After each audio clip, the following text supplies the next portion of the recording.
या निवडणुकीमध्ये आपल्याला खऱ्या अर्थानं उद्याच्या 5 वर्षामध्ये ह्या देशाचं अर्थकारण कसं राहील, ह्या देशाचं परराष्ट्र धोरण कसं राहील, ह्या देशाची कायदा सुव्यवस्था कशी राहील आणि ह्या देशाच्या राजकारणामधून आपल्या शिरूर लोकसभा मतदारसंघामध्ये 5 वर्षामध्ये काय काय कामं करता येतील हे ठरवण्याचा हे विचार करण्याची गोष्ट आहे. उद्याच्या देशाचे पंतप्रधान नरेंद्र मोदीच होणार हे कोणाला सांगायची गरज नाही. नरेंद्र मोदीजींशिवाय या देशाला पंतप्रधान पदासाठी दुसरा पर्याय नाही. हे भारतातच नाही तर भारताच्या बाहेर सुद्धा लोकांनी चांगलं बघितलंय, जवळून पाहिले, अनुभवलं.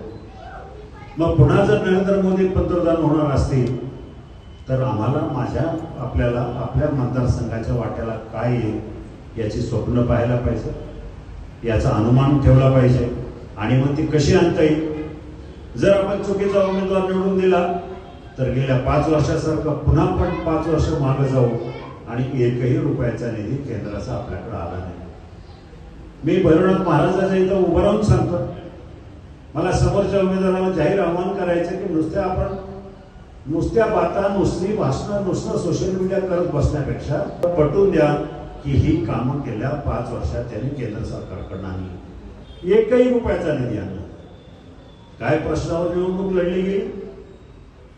5 वर्षापूर्वी चाकणची ट्रॅफिक, शिक्रापूर वगैरे ह्या परिसरातले पुणे नगर रस्त्याची ट्रॅफिक, या प्रश्नावर निवडणूक लढून तुम्ही जिंकून गेला. मग काय झालं पुढं? आपल्या ट्रॅफिक मध्ये सुधारणा झाली संध्याकाळच्या वेळी. हेच आम्ही अपेक्षा केली होती का?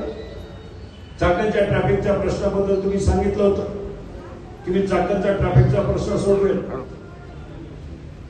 काय झालं? आता काही करता आलं नाही, काही शक्य झालं नाही, गावापर्यंत पोहोचले नाही, लोकांपर्यंत पोहोचले नाही, लोकांचे फोन घेतले नाही, गावात विकास कामं केले नाही. मग आता कुठेतरी नवीन फंडा काढला. लोकांच्या समोर जायचं असेल तर, निवडणुकीला उभं राहायचं असेल तर काहीतरी अजेंडा घेऊन गेलं पाहिजे.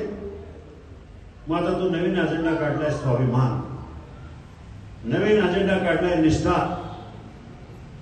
आणि साहेबांशी एकनिष्ठता. आणि या 3 गोष्टी तुम्ही जर करत राहिले तर मग 5 वर्ष तुम्ही केलं काय?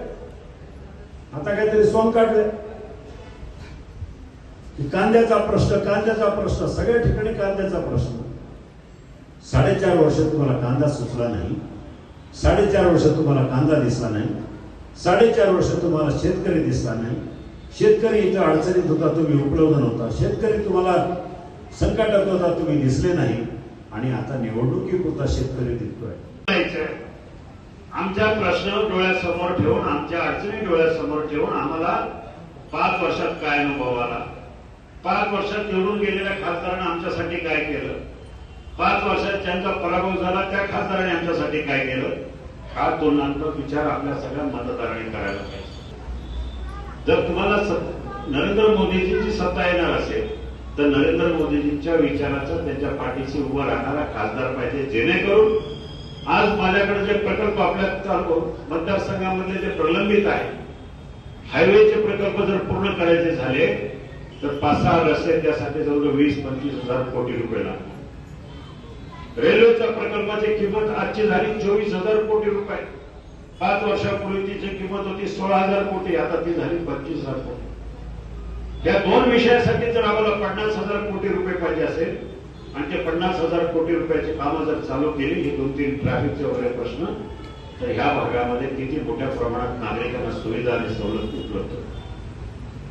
पुणे नाशिक ह्या सगळ्या रूटवर रेल्वे चालू झाल्यानंतर शेतीमालाची आवक जावक, शेतीमालाची वाहतूक, प्रवासी वाहतूक, या सगळ्या गोष्टी घडल्या तर ह्या परिसरातले भागातले जनतेचं, प्रत्येक गावाचा विकास झपाट्याने होईल. आणि म्हणून हक्काचा खासदार असेल तर नरेंद्र मोदींच्या विचारात असेल तर मला पूर्ण खात्री आहे त्या सरकारकडनं, केंद्र सरकारकडनं ह्या योजना लवकरात लवकर मार्गी लावण्यासाठी त्यासाठी पुरेसा निधी आणण्यासाठी मला आपली सगळ्यांची ताकद पाहिजे. पुण्याच्या पूर्व भागातील 1938 पासून ग्राहकांना गुणवत्ता व सेवेची हमी असलेले अग्रवाल स्वीट्स म्हणजे नुसती परंपरा नाही तर चोखंदळ खवयांसाठी मेजवानी आहे. स्वर्गीय मुन्नालाल अग्रवाल यांच्या प्रदीर्घ वारसा सांभाळत अग्रवाल कुटुंबियांनी स्वीट्समध्ये ग्राहकांची गरज ओळखून अस्सल तुपातील पदार्थ आणि तत्पर सेवेचा वारसा जपत फूड क्षेत्रात नावलौकिक मिळवला आहे. हडपसर, गाडीतळ व आकाशवाणी रविदर्शन येथील अग्रवाल स्वीट्सच्या शाखेला नक्की भेट द्या.